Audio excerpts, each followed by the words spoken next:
Halo teman-teman, assalamualaikum. Nah, kali ini kita mau menjawab pertanyaan beberapa uh, dari teman-teman tentang satu kapan si air di kolam kutu air itu harus diganti, kemudian indikatornya seperti apa, dan bagaimana proses penggantiannya. Nah, itu juga yang sering ditanyakan sama teman-teman sekalian. Nah, untuk kali ini kita akan coba tampilkan di kolam dengan treatment kohe ya, yaitu kohe puyuh. Nah, seperti apa lengkapnya, kita ikuti video berikut ini. Nah, jangan lupa subscribe-nya ya teman-teman. Nah, silakan nikmati videonya. Kita lihat contohnya seperti ini teman-teman. Nah, jadi meskipun katanya green water itu bagus untuk budidaya kutu air, tapi tidak selamanya air yang berwarna hijau itu akan banyak menghasilkan kutu air teman-teman. Nah, karena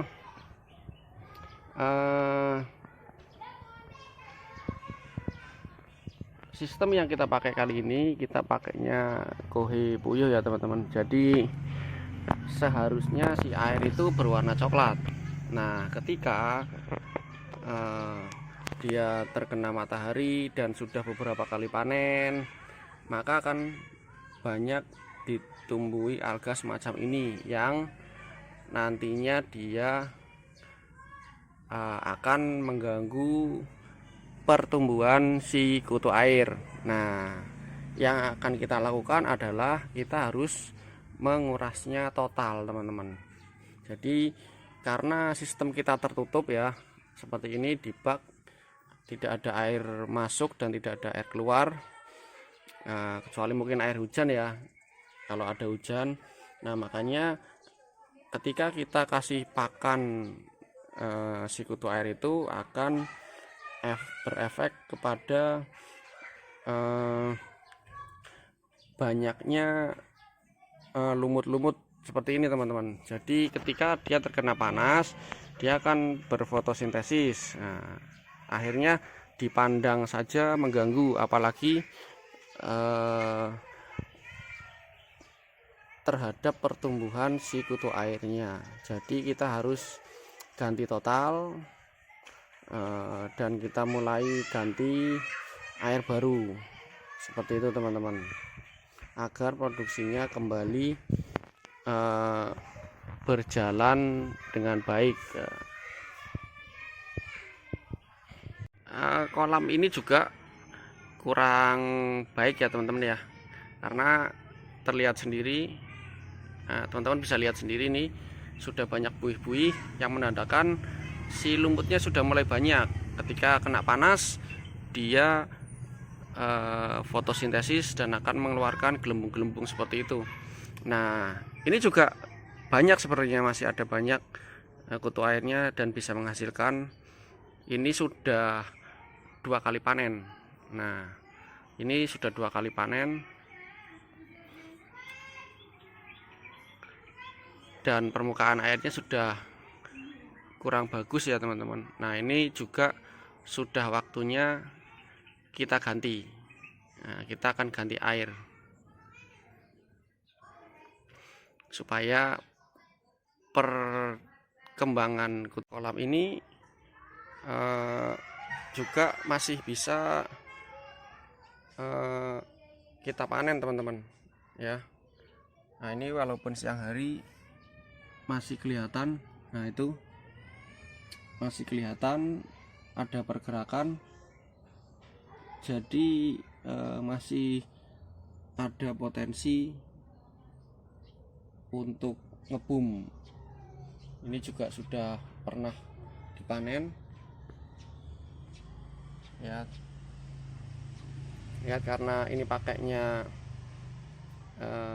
kohe ya,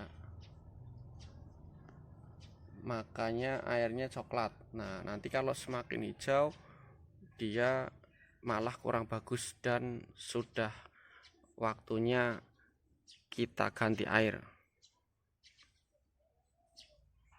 Teman-teman, meskipun kelihatannya hijau, tapi sekarang ini jam setengah 6 pagi, tapi tidak terlihat pergerakan si kutu air ya.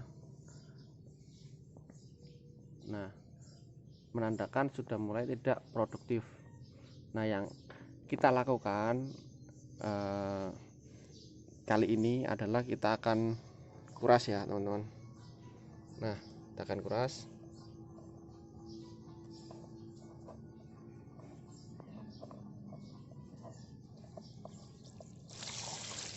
Oke, kita akan kuras dan bersihkan total dari lumut-lumutnya. Kita akan mulai lagi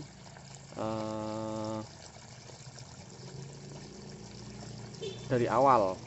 Nah, karena airnya sudah tidak memungkinkan untuk pengkulturan. Oke, ini akan kita keringkan dan kita bersihkan. Nanti akan kita isi air yang baru. Nah, kita bersihkan ya, kita isi air baru. Nah, nanti kita isi sampai 20 cm. Nah, itu udah ada batasnya teman-teman. Sebenarnya tadi masih ada kutirnya, cuman karena hasilnya sudah tidak maksimal, maka kita perlu penggantian air ya, supaya nanti bisa maksimal lagi hasilnya.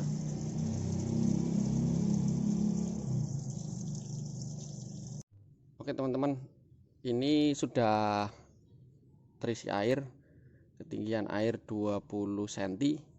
Nah, kolam fiber saya kan 1x1. Kalau tingginya 20 cm berarti sekitar 200 liter airnya. Nah, setelah pengisian air, tahap selanjutnya adalah pemberian pakan dulu. Kalau saya biasanya seperti itu. Nah, jadi airnya kita kasih nutrisi dulu. Nah, ini kolam yang ini saya pakai air dedak ya. Video tutorialnya ada di video saya sebelumnya, teman-teman bisa lihat cara pembuatannya seperti apa.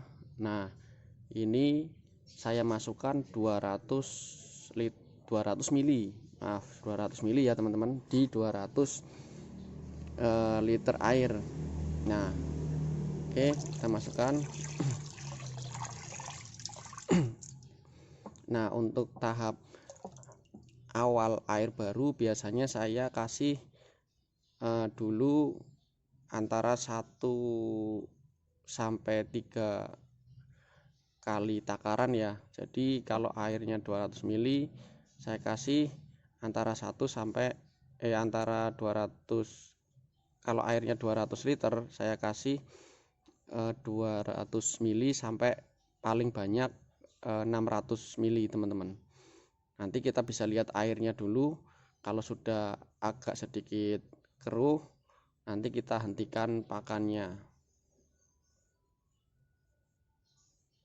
Tahap selanjutnya adalah pemberian starter. Nah, saya kasih starter sedikit saja. Kalau ada pertanyaan seberapa banyak ngasih starternya, ya tentu saja semakin banyak kasih starter akan semakin mempercepat pertumbuhan kutu airnya ya.